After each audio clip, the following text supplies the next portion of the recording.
এক ছিল ছোট্ট একটি গ্রাম। গ্রামের নাম শালবন। গ্রামের এক প্রান্তে ছিল একটি ছোট্ট কুঁয়েঘর।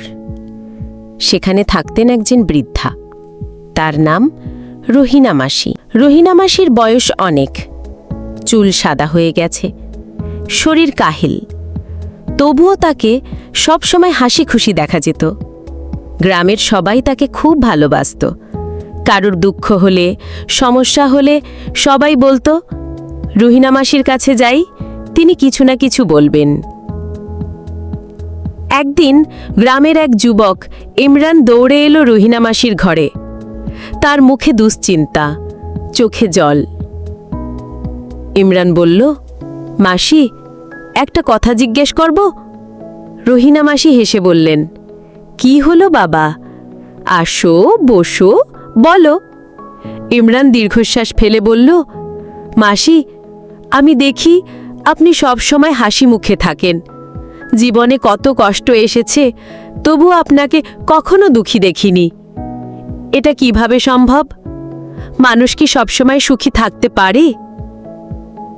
রহিনা মাসি মমতা ভরা চোখে তাকালেন ইমরানের দিকে।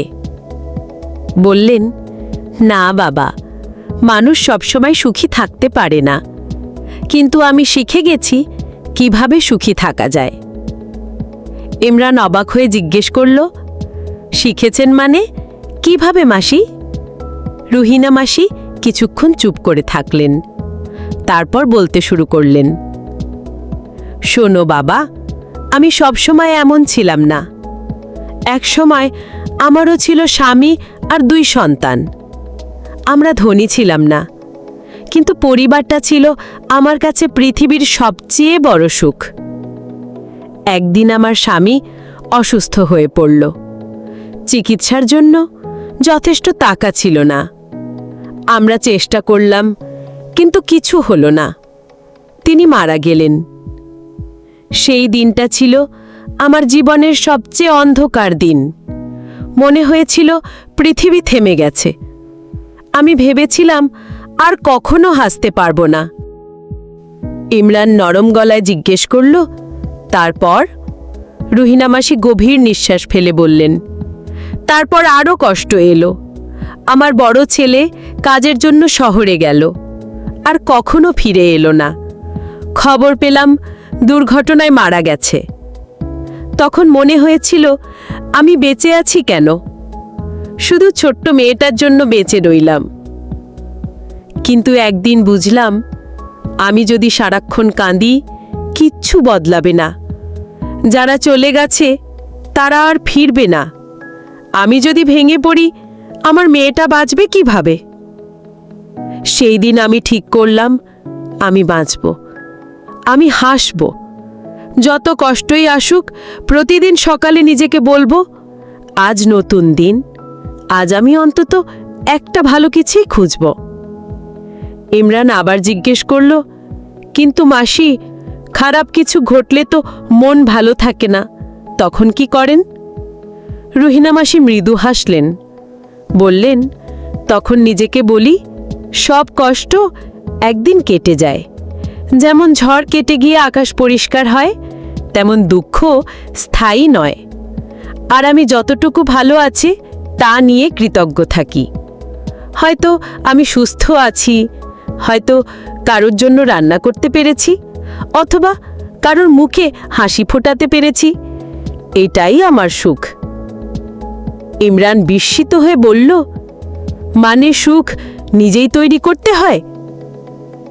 রহিনা মাসি মাথা নেড়ে বললেন, হ্যাঁ বাবা, সুখ কোনো জিনিস না যে দোকান থেকে কিনে আনা যায়। এটা মনে জন্মায়। তুমি যদি সবসময় কেবল কষ্টের দিকে তাকাও, তাহলে জীবন অন্ধকার মনে হবে। কিন্তু যদি ছোট ছোট আনন্দ খুঁজে নাও, জীবন আলোকিত হয়ে উঠবে। সেদিন ইমরান অনেকক্ষণ বসে রইল। বাড়ি ফেরার সময় ভেতর থেকে হালকা লাগলো। তার মনে হলো নিজের জীবনেও অনেক ছোট ছোট সুখ আছে যা আগে খেয়াল করত না। এরপর থেকে ইমরান বদলে গেল। যখন কোনো সমস্যায় পড়ত, নিজেকে বলতো, এই সময়টাও কেটে যাবে, আমি ভালো কিছুর দিকে তাকাবো। ধীরে ধীরে ইমরানকে দেখে গ্রামের অন্যরাও বদলাতে লাগল। সবাই বুঝল সুখ মানে কেবল টাকা বা সাফল্য নয়, সুখ মানে জীবনের ছোট ছোট মুহূর্তকে খুঁজে নেওয়া। একদিন ইমরান রহিনা মাসির কাছে গিয়ে বলল, মাসি, আপনি শুধু আমার জীবন নয়, পুরো গ্রামের জীবন বদলে দিয়েছেন।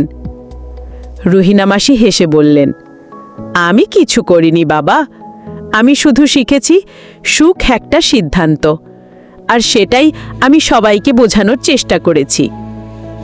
আকাশে তখন সন্ধ্যের রং ছড়াচ্ছে, গ্রামের মানুষ একে অপরের দিকে তাকিয়ে হাসছে। সবাই যেন বুঝে গেছে, জীবনে যত কষ্টই আসুক, সুখ খুঁজে নিতে হয় নিজের ভেতরে।